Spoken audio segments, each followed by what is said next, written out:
जय श्री कृष्णा, राधे राधे। आप सभी को पौष मास के शुक्ल पक्ष की एकादशी की ढेरों शुभकामनाएं। आज हम लेके आए आपके लिए पुत्रदा एकादशी व्रत कथा। इससे पहले यदि अभी तक आपने हमारे चैनल को सब्सक्राइब नहीं किया है तो प्लीज़ हमारे चैनल को सब्सक्राइब करें। यदि ये वीडियो आपको पसंद आए तो अपने फैमिली फ्रेंड्स के साथ शेयर करना ना भूलें। तो आइए शुरू करते हैं पुत्रदा एकादशी व्रत कथा। युधिष्ठिर बोले, हे कृष्ण, अब आप कृपा करके पौष शुक्ल मास एकादशी का वर्णन करिए। उसका नाम और विधि क्या है? श्री कृष्ण बोले, हे राजन, लोगों के उपकार के लिए पौष शुक्ल एकादशी की विधि मैं कहूँगा। यह सब पापों को दूर करने वाली पुत्रदा एकादशी है। सिद्धि और कामना को पूर्ण करने वाले नारायण इसके देवता हैं। चराचर तीनों लोकों में इससे श्रेष्ठ और कोई नहीं है। पापों को हरने वाली इस कथा को मैं कहूँगा और तुम सुनो। भद्रावती नाम की पुरी थी। वहाँ सुकेतु नाम का राजा था। उसकी शैव्य नाम की प्रसिद्ध रानी थी। वह राजा पुत्रहीन था। बहुत दिनों तक राजा चिंतन में लगा रहा, परंतु पुत्र नहीं हुआ। मैं क्या करूं, कहाँ जाऊं, संतान की प्राप्ति कैसे हो? सुकेतुमान को राज्य और पुर में कहीं भी सुख नहीं मिलता था।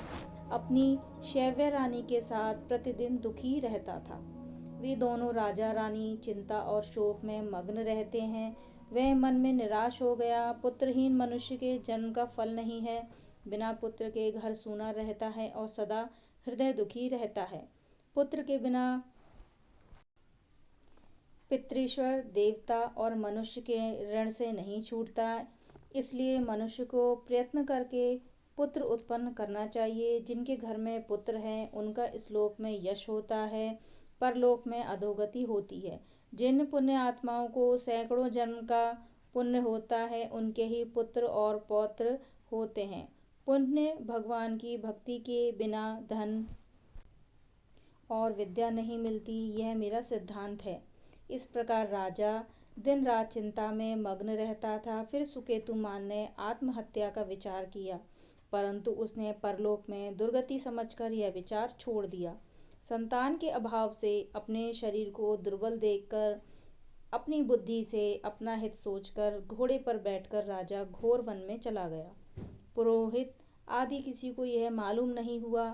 वन में इधर उधर भ्रमण करता हुआ चिंता करने लगा कि मैंने ऐसा कौन सा बुरा काम किया जिससे ऐसा दुख मिला।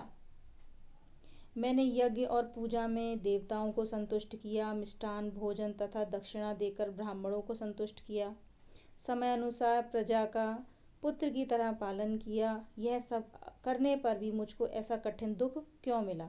इस प्रकार चिंता करता हुआ आगे वन में चला गया। पुण्य के प्रभाव से कुमुदिनी से सुशोभित मान सरोवर के समान एक सुंदर सरोवर था।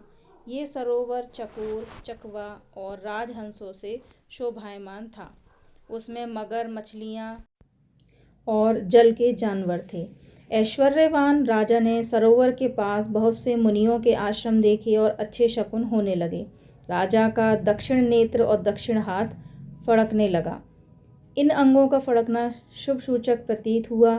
सरोवर के किनारे मंत्रों का जाप करते हुए मुनियों को देखकर घोड़े से उतरकर राजा उनके सामने खड़ा हो गया। व्रत करने वाले मुनियों को अलग अलग प्रणाम किया। हाथ जोड़कर राजा ने सबके लिए दंडवत किया। राजा को बहुत हर्ष हुआ। वे मुनीश्वर भी बहुत प्रसन्न हुए तथा बोले, हे राजन, आपकी क्या इच्छा है सो कहिए। राजा बोले, हे तपस्वियों, आप कौन हैं और आपका क्या नाम है? आप यहाँ किस लिए आए हैं सो कहिए।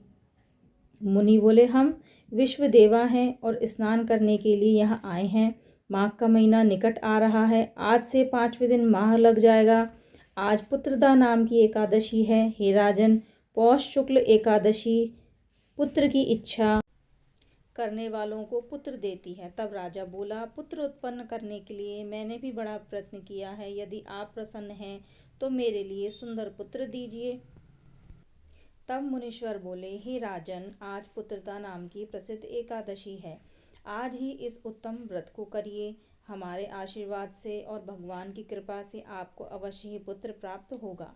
इस प्रकार उनकी आज्ञा से राजा ने पुत्रदा एकादशी का उत्तम व्रत किया। द्वादशी में पारण करके मुनियों को बारंबार प्रणाम करके राजा अपने घर पर आ गया। रानी की गर्भ स्थिति हो गई। व्रत के प्रभाव से समय पर तेजस्वी और पुण्यात्मा पुत्र पैदा हुआ। वह बालक पिता को प्रसन्न रखता था। फिर वह गद्दी पर बैठकर प्रजा का पालन करने लगा। हे राजन, इसलिए पुत्रदा एकादशी का व्रत करना चाहिए। इस पुत्रदा के व्रत को करने से जो मनुष्य इस लोक में पुत्र को प्राप्त करके मरने पर स्वर्ग को जाते हैं। श्री कृष्ण बोले, इस व्रत में फलाहार के लिए इस दिन नारायण की पूजा करी जाती है। तब फलाहार में इस दिन बछड़े की माँ के दूध का सागर लिया जाता है। तो यह थी पुत्रदा एकादशी व्रत कथा। भगवान श्री हरि आप सभी के मनोरथ पूर्ण करें। यदि ये कथा आपको पसंद आई हो तो अपनी फैमिली फ्रेंड्स के साथ ज़रूर शेयर करें। और हाँ, कमेंट बॉक्स में ओम नमो भगवते वासुदेवाय लिखना ना भूलें। मैं मिलती हूँ आपको अगली वीडियो में। तब तक के लिए राधे राधे।